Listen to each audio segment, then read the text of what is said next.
to be able to jump quickly from looking at data, from being able to see what your org structure looks like, to being able to model out different scenarios or plans. You can model out all your workforce planning in the same place where you're on a daily basis understanding the data. So I think shifting from planning being this sort of annual painful process to something that can be continuous and can move as fast as the business is the way I think that the future of people technology should look like. This is the Rebel HR Podcast, the podcast where we talk to HR innovators about all things people leadership. If you're looking for places to find about new ways to think about the world of work, this is the podcast for you. Please subscribe from your favorite podcast listening platform today and leave us a review. Rebel on, HR Rebels. Rebel HR listeners, welcome back to the show. Thanks again for joining us this week. This is going to be a fun one. We have with us this week Ian White. Ian is the founder and CEO of ChartHop. ChartHop is the leading innovator in people analytics that helps companies improve organizational health, drive alignment and accountability, and save a little bit of time and money, which I think all of us in HR could use right now. Previously, Ian has founded other companies, called Sailthrough, a marketing cloud delivering billions of personalized newsletter emails per month for top publishers in e-commerce. He has felt the pains of planning and building a team, and that led him to build something better than our spreadsheets and legacy HR systems that we all love so much. Welcome to the show, Ian. Great to be here, Kyle. We got a lot to talk about, and a lot that I could probably gripe about as I read legacy HR system, just reading that in the intro for me, it puts a bad taste in my mouth. And so I can only imagine that was your inspiration behind founding ChartHop. Am I on the right track there? You're on the right track. We've all felt the pain. I mean, I think anybody who's built a company or managed a company has been there. My sort of journey into this space really began when I started a company that you mentioned in the marketing tech space. We scaled up very quickly, got to a couple hundred employees in a couple years' time. And when you start a company, I think it's maybe initially about a product insight or maybe about it then becomes about your distribution strategy maybe, but really what makes you or breaks you as a company, like all a company is people, right? Mm-hmm. Like the organization you build is the foundation of what you create. And so I really, struggled with even just keeping track of a rapidly scaling team. I had a million spreadsheets and, was tracking things all over the place because the HR systems were not really built to help me solve the problems that I needed to solve for my business. They weren't really built to help me retain my employees or help think about how we were going to more successfully create a great organizational structure or hiring plan,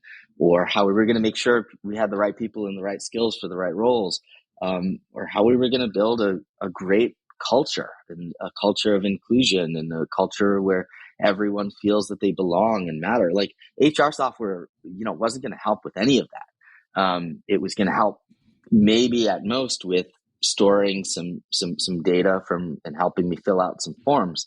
But when we had to do any real kind of planning, you wind up on spreadsheets, you wind up on a whiteboard, and it felt to me that if you created a transparent system that would actually help everyone align, you could actually empower the HR team and empower every manager and every person in the organization with access to the right data at the right time. And so I started building ChartHop. We're now about 200 people, a little north of that. We're about to get a little bigger than my previous company, actually, which has been exciting over the last couple of years. We have hundreds and hundreds of customers, ranging from, sort of often people start to feel the pain of people data as soon as maybe 50 people in the organization. And obviously, the further you grow, our largest customers are in the 10,000 headcount zone. So all up and down the map. Absolutely, so much, so much there to talk about. I think it's a big problem. I mean, and I do think back, in my role as an HR practitioner. I always try to stay focused on what does the business actually need from me, right? Like, yes, we have to do the blocking and tackling, make sure people get paid, make sure that you have good headcount tracking and things like that. But the problems that my CEO comes to me with are not those problems. The problems are, how do I improve the culture? How do I make sure that I have the right people in the right seats? How do I retain people? How do I know how engaged people are? And at this point, most of the tools that I've ever used have been focused on reporting and tracking. And then if you want to do anything else that is critical to my CEO, then you're doing that outside of the system, and you're exporting a bunch of big data into some other system, or you throw up your hands and say, I forget it, I don't know what to do, and then you go pay a consultant to try to help you figure it out, right? So how does ChartHop kind of address that problem? Because you still have to track, but then what's that next level up to really help you focus on some of those things that the business really needs you to focus on? Yeah, I mean, that's really what it is. I think people leaders and HR leaders today are being asked to do more than they've ever had to do before. I mean, you know this, right? Like, yeah. Over the last 2 years, like the toughest and the most challenging that's ever been. And the people leaders are being really asked to play this key strategic role to help, build and shape and culture outcomes, and also, business outcomes. And they're not equipped with the tools to do it a lot of the time. And so from a tech standpoint. And so what we really wanted to do was create a platform that first would have to bring everything together, right? Every, average mid-market company has 10 different, HR systems or people related systems that they're using. So bring all that data together in one place so that everybody has an understanding of it, and make sure that there's strong access controls on all the different types of data. So you can actually share with every manager a view of how diversity on their team is trending, or what their turnover rate looks like. Even just giving people a clear sense of what is the actual headcount on your team and what are the open roles and positions that you're, authorized to recruit for. Giving that transparent view across the organization starts to empower the managers, and starts to take all these day-to-day questions off of the HR leaders' plate and help them empower everybody and help be able to really level up the strategic nature of the function, which is what everybody wants to do. And so, so bringing the data together is one important thing, but you don't just want a bunch of, dashboards to look at. Data is only as good as how actionable you can make it, right?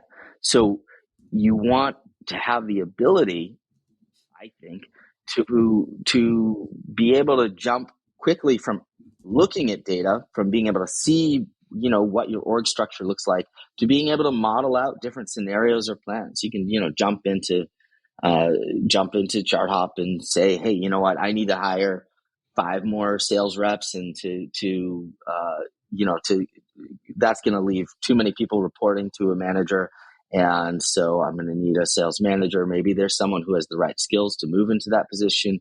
You can model out all your workforce planning in the same place where you're on a daily basis understanding the data. So I think, shifting from planning being this sort of annual painful process to something that can be continuous and can move as fast as the business is something that the way I think that the future of people technology should look like.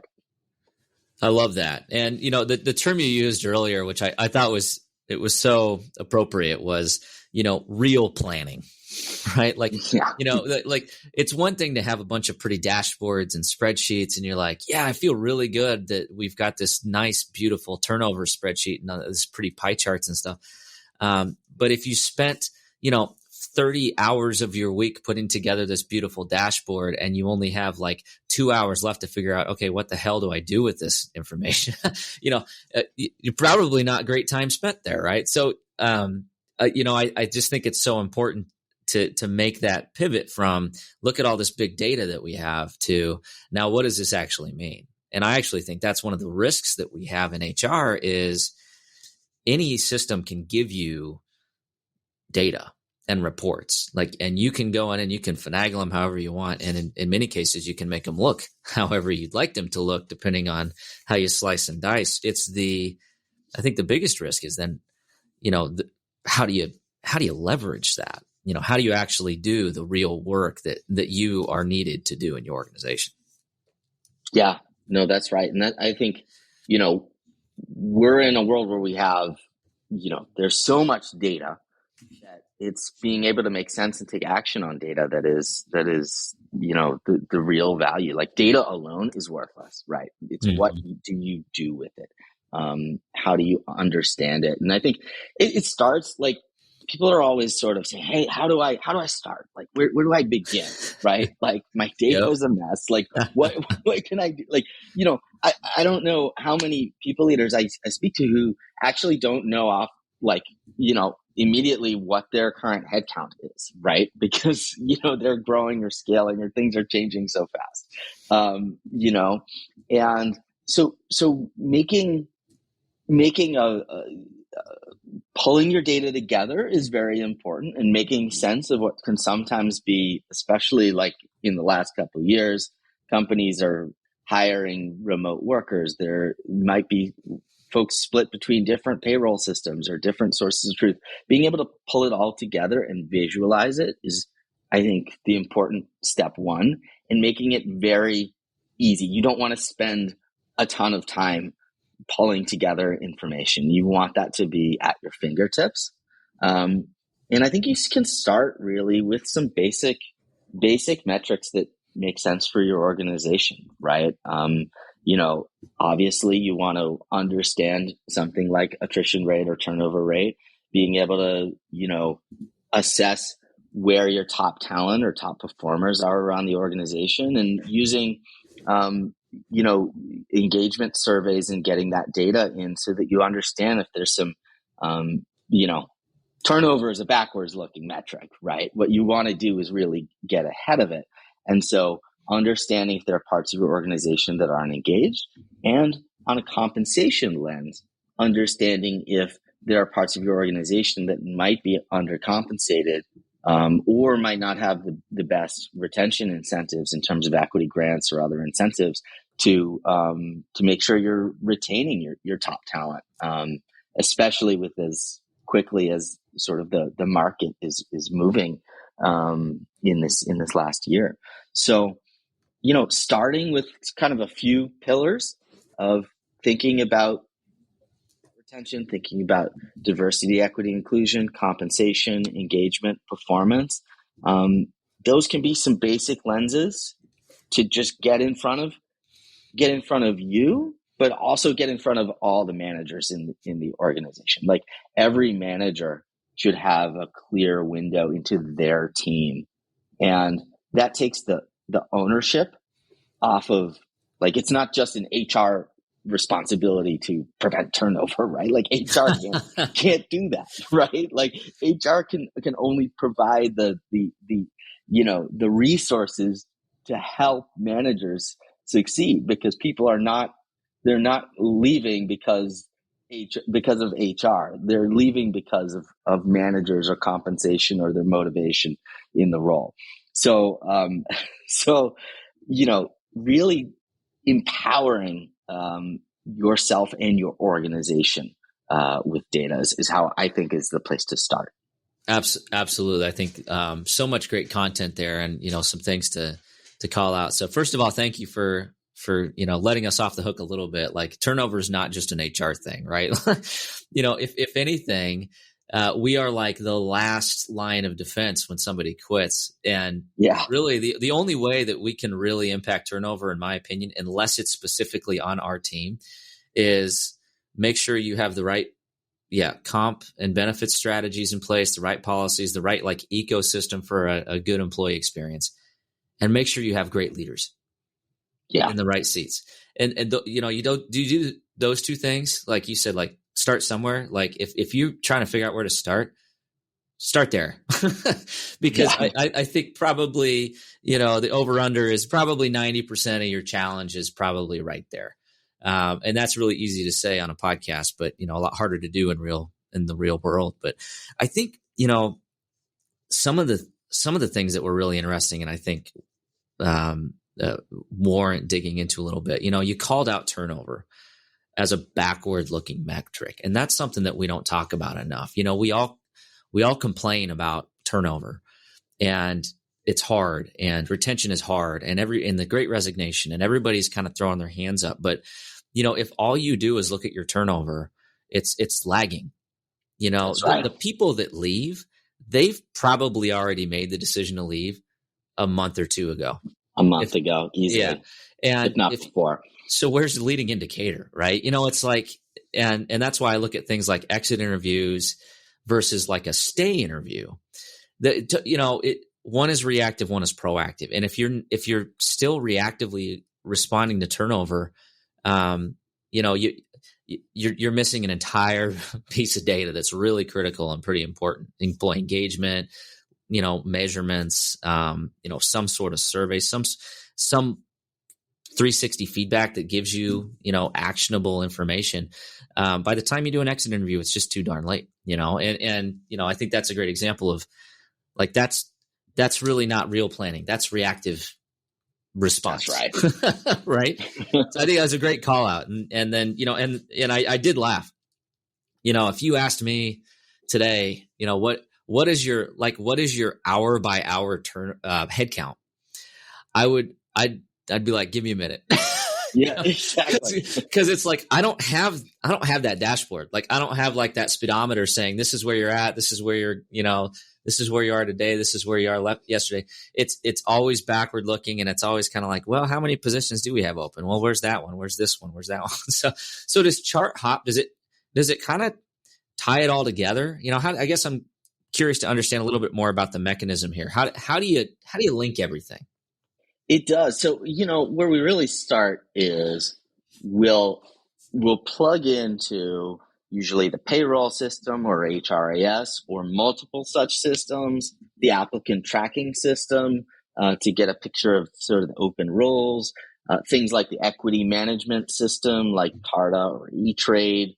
We'll pull a lot of that data together. So it's actually really powerful to just be able to see, hey, what's my, I'm going to see my people, the people who are starting, who are upcoming, and the open positions, like see all that together in one place, which usually you don't get a clear view of in most systems. Your payroll system will tell you, potentially how many people you currently have on payroll, and maybe in your applicant tracking system, or maybe somewhere else, more likely a spreadsheet that is shared between your CFO and the recruiting team.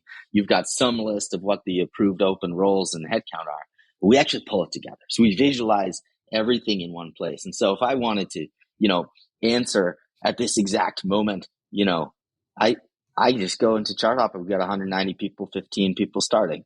Like that's that becomes an instant answer that everyone just knows on a daily basis. And we've got 49 open positions too. So we got a lot of hiring to do.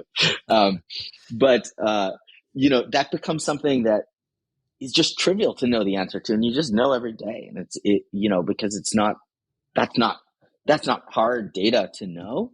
It's just not often surfaced in a great way by the systems because our data is spread out, it's spread between different systems. So we try to pull together one view, and we do that with integrations with a lot of the different systems that folks are using. Got it. That makes sense. So just so I'm understanding how this works, so you would take like a Namely or an ADP or a Workday or something like that. You would take that, you would populate that, and then you would go take a Applicant Pro or Jazz HR or some sort of an ATS or any other system, and you give us a one-stop shop, somewhere to go to get a single source of truth. Is that kind of what I'm hearing here? That's right.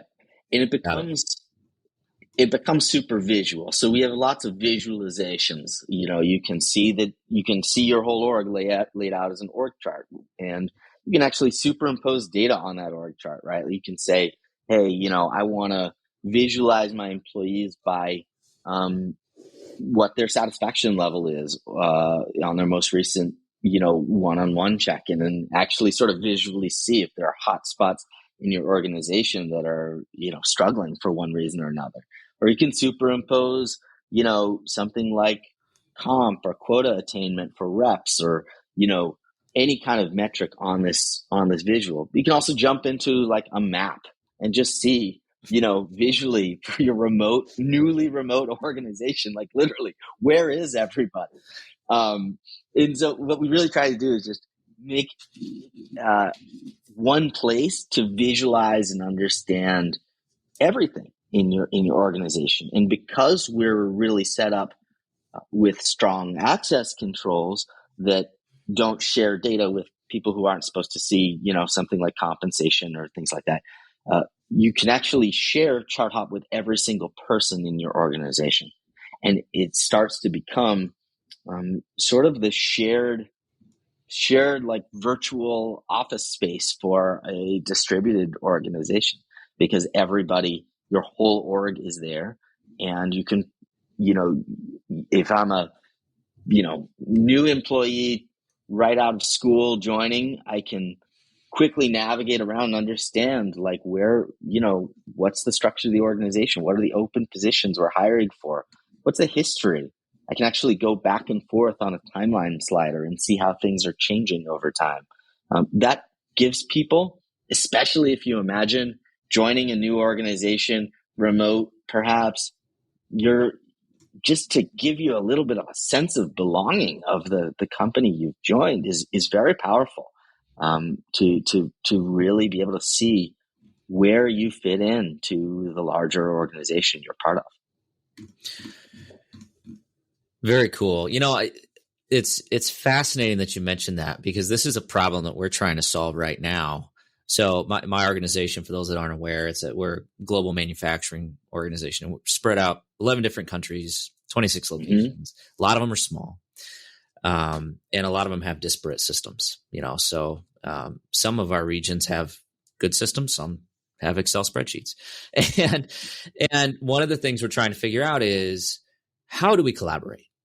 How do we connect this person who's doing a very similar job to this person in another region of the world that are probably facing the same problems? How do we foster that? And one of the biggest problems we face is they just don't know who's who, and in these disparate systems, the only way to really do that is to, intentionally focus on some sort of a collaboration, platform for that to occur. So, not to turn this into a sales call, but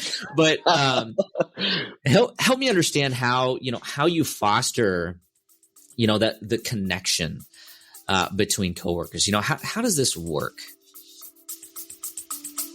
We'll be back after a quick break. And so used to having everything in front of them right away that we forget that innovation just takes time. I myself, I get frustrated too. Why? And this as being one of my best friends is, hey, I talk to you all the time. Hey, man, I'm frustrated in the fact that I can't seem to just get there in the next day. But that's just not how these things work, right? Innovation needs to be planned out. It needs to be very methodical. And then when it finally hits, that's when it seems like to everyone else that it sort of just came out of nowhere. But to you, the amount of dedication that it took over that time.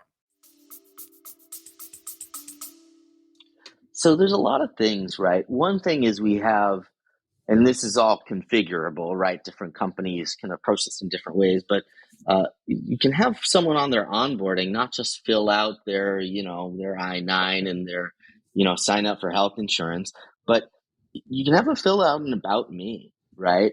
Learn a little bit more about someone. What are their skills? What are they hoping to learn? Where are they hoping to grow?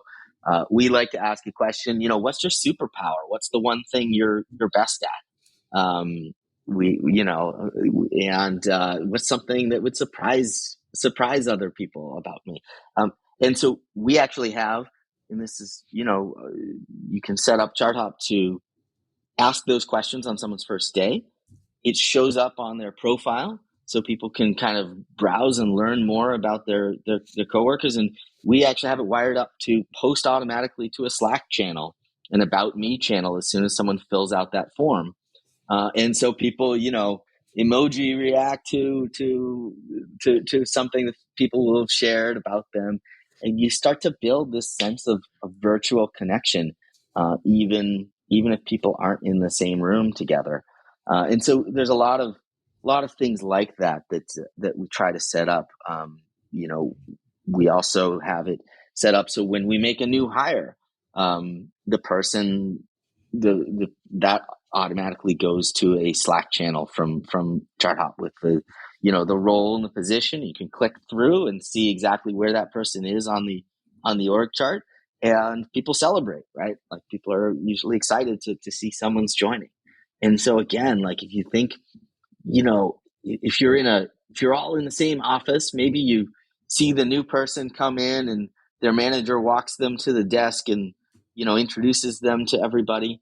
But in a remote or distributed or virtual environment, you want to have other ways that people can get to know each other. And so we try to create that sense of connection. I love that. I'll tell a story. So we did an event, a training event here a few weeks back, and one of the icebreaker questions was, tell me something that would, surprise others, right? And it was just one of these goofy. I mean, everybody hates icebreakers, right? But right. It's an HR thing, so we have to do an icebreaker. but the the fascinating thing that resonates exactly what you just shared is the content that came out of that was like, we had somebody who like played in a Metallica cover band. We had somebody who was like a video game champion. We had somebody who like caught a fly ball at an Orioles game, and it's like, and the conversation and the connections that fostered, like, we were still emailing about it after the thing, and it was because we humanized each other, right? We're not just a name on an email or a signature block or a floating head on a Zoom call. We're people, right? And it's that connection was so important and kind of goofy and fun. But at the end of the day, I'm going to remember that Metallica cover band guy. That was pretty cool, like 100%. Like I'm going to see him when I go to the facility. I'm going to see him, and I'm going to do the devil horns, and be like, "Rock on, Metallica!" Enter Sandman. That's it. But stuff like that really does matter, and especially in this like virtual and distributed age of work, and as we continue to see more and more of this, working from home and virtual work. HR needs to make sure they're thoughtful about the ecosystem to foster that to happen, right? And if we're not intentional about it, eventually, it's going to be a requirement, because our CEO is going to say, "Hey, this needs to improve." so figure it out now, right? Let's figure it out before we get too entrenched in our work habits in this new world of work. Yeah. So, go ahead. I was going to say, so, it's just fascinating. And I really appreciate your perspective, and the tool. And I think the problem you're trying to solve really clearly it resonates with me. I'm curious to learn, a little bit about you personally and your leadership and your experience and kind of what you're seeing in the world of work. Because obviously, as a founder and a CEO, you're seeing all aspects of the business. So as you look at the workforce and you look at some of the challenges that you see within your teams and within your culture, how are you ensuring that your team is getting the support that they need, and that you're kind of building the culture that you want to continue to build through a lot of the disruption that we continue to see? Yeah, I mean, when I think about building a company, I think it starts, it doesn't end, but it certainly starts with culture. And I think people, you said earlier, and you nailed it, like when people leave a company, it's usually because of leadership. It all comes down to, um, I think, the authenticity of leaders, of uh, you know people's willingness to, yeah, I mean, look, different people have different leadership styles, but ultimately everyone wants to work for leaders who are going to be transparent with them, who are going to be honest with them, like, you know uh, tell them when there's challenges that we need to work through. And uh, I think ultimately be worthy of employees' trust.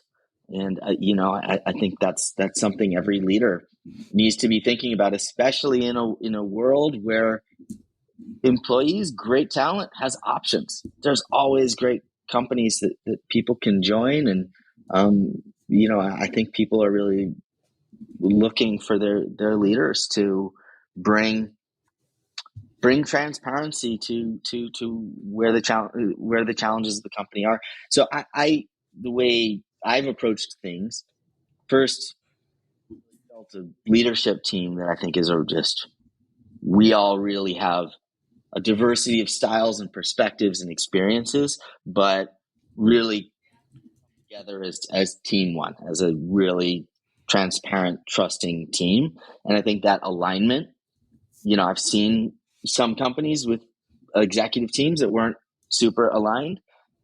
Employees feel that, right? And I think it's incumbent on the CEO to really help ensure that the executive team is operating with real true alignment. And then there's alignment, and then there's transparency. I get up in front of our company. I mean, we've only really been in business 2.5 years, but every month I get up and say, how much cash do we have in the bank? How are we executing towards our revenue goals? Where are I go through all the objectives we're trying to hit as a company, team by team, and talk about where we're succeeding and where we need to improve, and try to really like create a culture where it's okay to obviously celebrate wins, but also be transparent and honest about challenges. So that I think when people have context, then they can work to solve challenges. But the mistake I sometimes see leaders make is want to hide bad news from people. And what people forget is when you like, people know, like, if something's not right, people know about it. And people will always fill in their imaginations with their like worst imaginings of what's going on. And so I think as a leader, if you can just share good news and bad news and get in the habit of doing it, it creates a much, much healthier organizational culture, and one where people like feel they can be transparent with each other. 100%. I love the statement, be worthy of employees' trust, and I think that, such a powerful statement, from a CEO. And I think that there's so much power in being authentic and transparent. And honestly, like you said, like, yeah, opening up the financials and, talk about alignment around a common goal, right? Like if people feel like they're part of the team and receiving all that information, then they're going to be aligned around what you're trying to do or not. And if they're not, then you can have the honest conversation about, well, maybe this isn't the right, maybe this isn't right. Right. Sure. But at the end of the day, I mean, that's really, that it's such an important thing. And I think something that has been a challenge, especially for many companies who are dealing with bad news over the last few years. And, trying to being completely transparent could be scary and very uncomfortable for some. But if you don't, like you said, they are going to fill in their own blanks, right? It reminds me of a conversation we had on this show with a about employee experience. And, employee experience is happening whether you want it to or not. And so if you're not intentional about what you want that experience to be, it's happening, but it's happening unintentionally, and it's probably not what you want it to look like, right? So if you're not thinking about it, and you're not thoughtful about being transparent and creating kind of that culture of trust, then the alternative is you'll have a culture of distrust and eventually potentially disengagement and some risk to the business, right? Yeah, no, that's right. And I mean, ultimately every company creates its own values and culture. And, not every company is right for every person, right? You want to make sure people have sort of the match for the right role in the right company, but the company's values and what you actually what behaviors do you actually reward are actually really important. And so, we sort of codified our values, sourcing them from employees really about, maybe a year ago. We asked everybody, what do you think we value here? What do you see in your coworkers, and what do you think is important here? And we came to fast, inclusive, transparent, and optimistic, which are all things that I definitely feel like have a lot of meaning to me, but they came from the employees and how they felt about what we valued at the company. I love that. And I think it's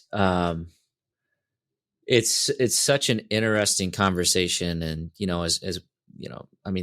as we talk about culture, there's so many different ways that you could go with that as an organization. But, you do have to have that balance between what you say and what you do, and to have that circle back with your employees.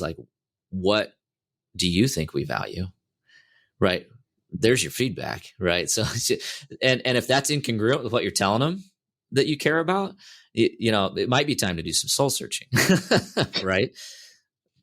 Could be big. Yeah, risk. no, people will know, and I think that is what builds trust ultimately, is doing the things you said you would do, right? And what breaks trust is not doing those things. And so for leaders to build trust with employees, I think that's what it comes down to, is building a track record of listening, of, sharing transparently what you plan to do, and then doing those things. Absolutely.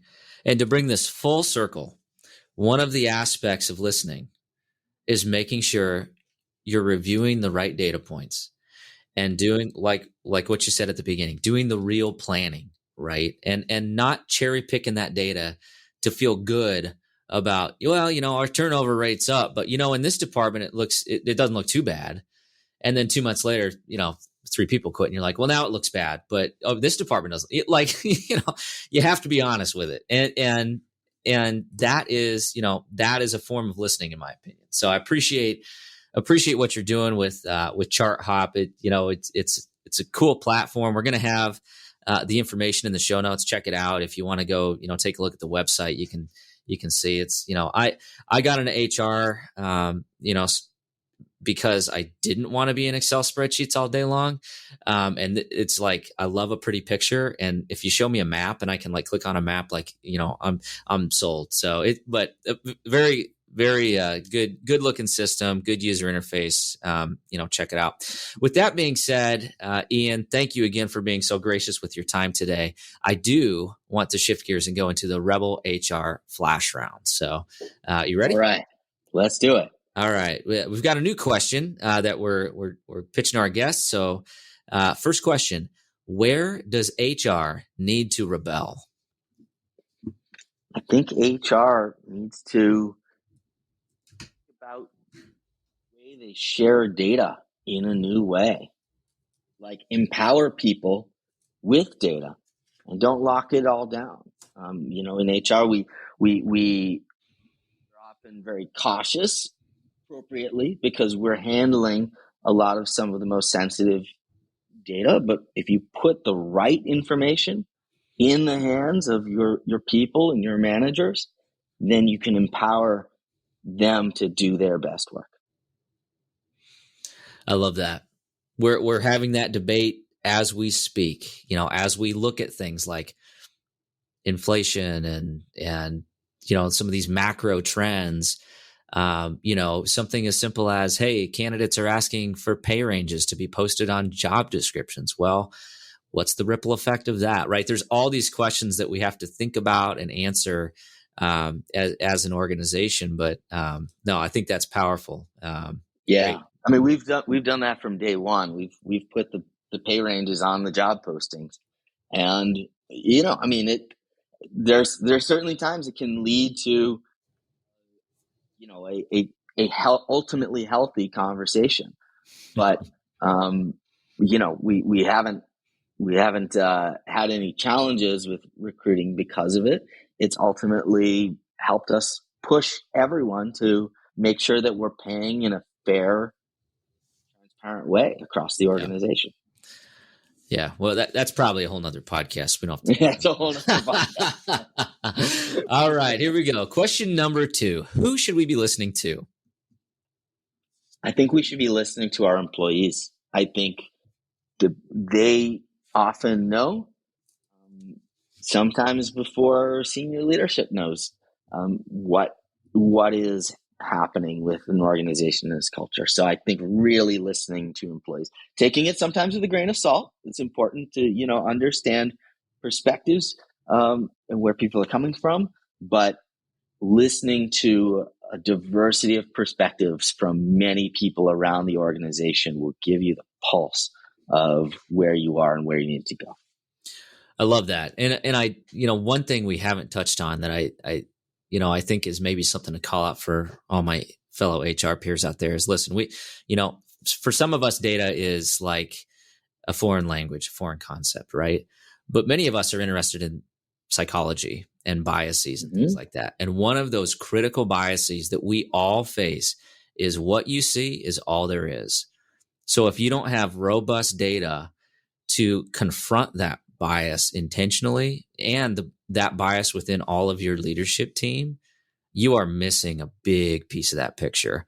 Do you think that senior leaders know exactly what's happening at the ground level every single day in an organization with more than a couple hundred people?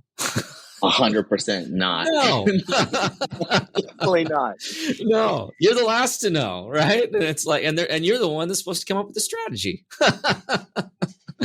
So it's well said and yeah, something to call out. All right, final question here. How can our listeners connect with you? Well, I'm easy to reach. I'm Ian, IAN, at charthop.com, or you can follow me on Twitter. I'm Eon White, EONWHITE. And you can look for us at charthop.com.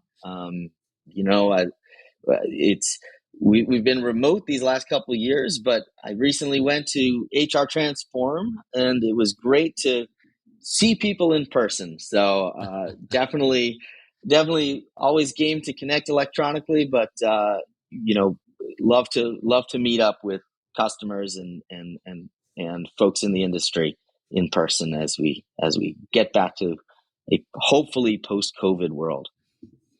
Hopefully. Yeah. Fingers crossed. So this is coming out of, a couple of weeks after we record this. So who knows at this point? I hope I don't jinx it with that. So. Yeah.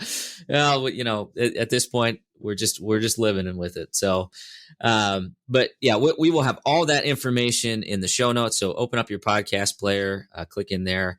And just really appreciate the time today, Ian. Some really great work that you're doing there, and appreciate the problem solving endeavor that you're going on. So thank you. Really appreciate it, Kyle. This was great. Thanks. All right. That does it for the Rebel HR podcast. Big thank you to our guests. Follow us on Facebook at Rebel HR Podcast, Twitter at Rebel HR Guy, or see our website at rebelhumanresources.com.